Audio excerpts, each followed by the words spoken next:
Now, Porkchop says, Jordan, don't get all emotional on behalf of war criminals. It's exactly what they want. You see, Porkchop, and I like your name, this isn't about Hillary Clinton or the Obamas or Debbie Wasserman Schultz or any of these people. I don't give a damn about those people. This is about nonviolence. This is about peaceful demonstration and peaceful opposition in politics as opposed to violence. If you study history, and I have, there are no instances where real progressive change was enacted through violence. It doesn't exist. Not only is it morally wrong, but it's strategically wrong. So, to me, it doesn't really matter if it were the Clintons or the Obamas or Debbie Wasserman Schultz. No one, even terrible politicians, corrupt politicians, it's about the principle that violence cannot be tolerated. Period. We have to be better than them. If you consider yourself a progressive, more importantly, if you consider yourself a good person, we have to be better than, frankly, right-wing lunatics. Did Timothy McVeigh get what he wanted? No. But a lot of people died. Did bin Laden get exactly what he wanted? No. You cannot get actual systemic progressive change by going after and killing the people that you think are taking you down.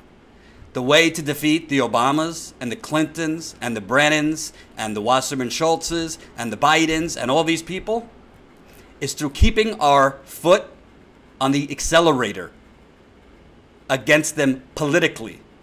Look at what Bernie Sanders has accomplished, all with his words, heart, and facts.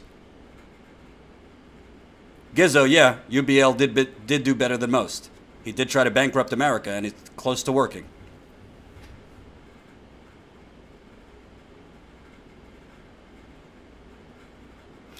Trump Train, thank you for joining us. You could speculate all you want that Democrats did this, but I don't see any evidence of it. If there is evidence, that would be one of the biggest scandals in American history. But I don't really peddle in conspiracy theories.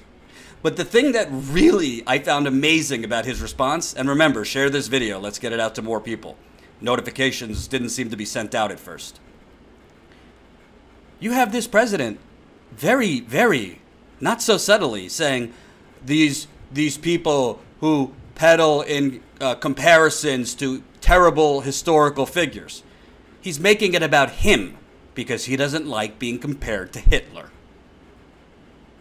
These people who coin their political opponents as horrible, historic evils.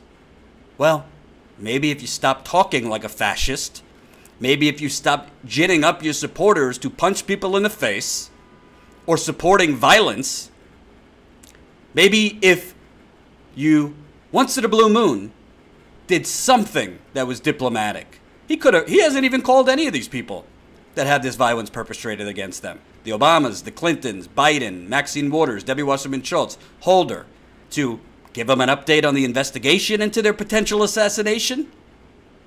Can you imagine if you were a former government official or simply you were just a regular person who had a bomb sent to their home and the police or the authorities overseeing the investigation didn't give you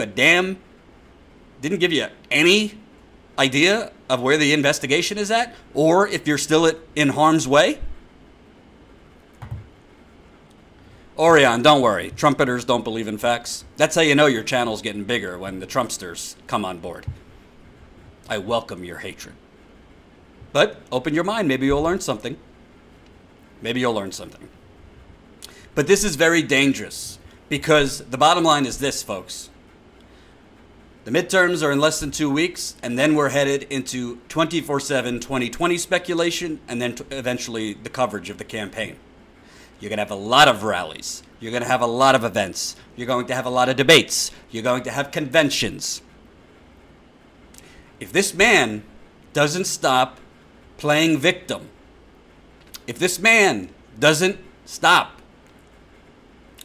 basically painting this war, this picture of a war between him and his righteous followers and the evil dystopian media,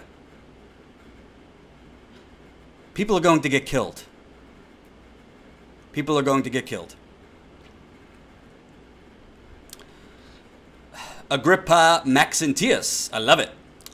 Love your name. So, Jordan, I am a big fan. At what point is violence justified? When they take our health care, when they're separating families and children? I hear you. I hear you. I want to be clear that I do not begrudge people who feel like the only way to actually change the tide is to take on these very forces violently. I get it. But I do not think there is a point where violence is justified. If a government official comes to your home with a gun and is about to shoot you, shoot him in the fucking head, okay?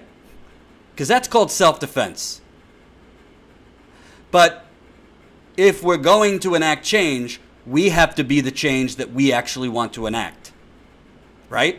We can't call for progressive change in this country if we then take violent measures to get it. That's not progressivism. That's not progressive change. Martin Luther King got the Civil Rights Act passed by nonviolent, peaceful protests. Sure, there were looters. There were definitely some people that were violent, but overall, that was a non-violent, peaceful movement. And the opponents, the oligarchy, back then, the white establishment, you see, if they're up against a violent opposition, then they can kill you and destroy you because they have plausible deniability. But when they're up against non-violent opposition, they could still go after you, but history shows that usually doesn't mean victory for them. So I think what Trump has done is truly disgusting. I think his response is a wink wink to his supporters. Continue on. In fairness, we do not know yet if this was a supporter of Donald Trump.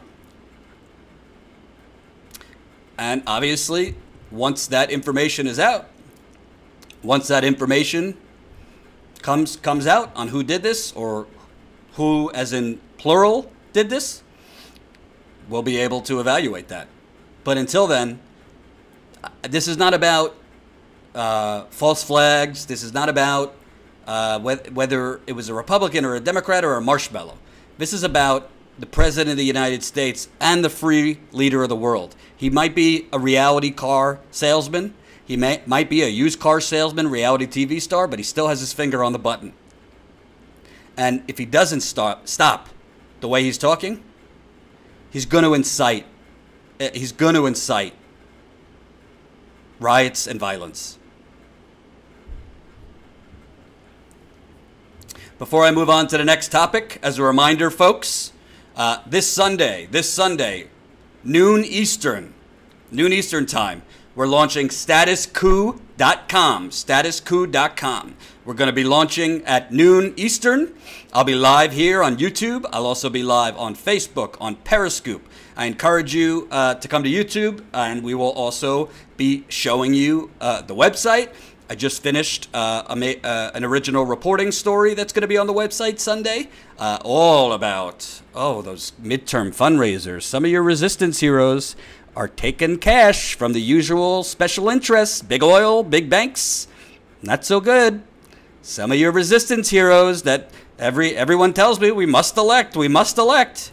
Well, you'll find out who they're cozying up to on Sunday.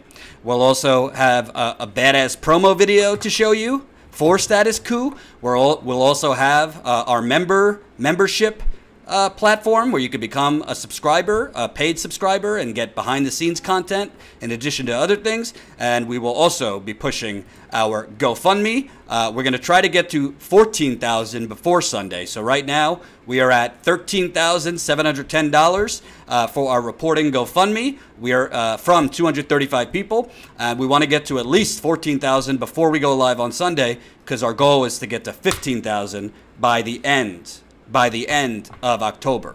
So overall, we have a $50,000 goal. It's going to take a while to get there, so we're doing mini goals, and we want to get to 15,000 by the end of October, which gives us 6 days from now. So hopefully, if you got a couple bucks while I'm live today, you could contribute. We'd like to get that to 14,000 because let's get it past 14,000 if we can. But we're going to be going live Sunday. I don't have an exact how long, as long as I could go. And we want to definitely use this to continue building up our financial resources so we can get in the field. And Jen and I will be in the field, we believe, towards the end of next week on a very big story. So thank you in advance for your contributions. And again, $100 gets you a Status Coup hat or shirt. $127 gets you both. $200 gets you a Status Coup swag bag with all sorts of goodies inside, including signed pens and other signed stuff. I kind of want this. It's pretty badass.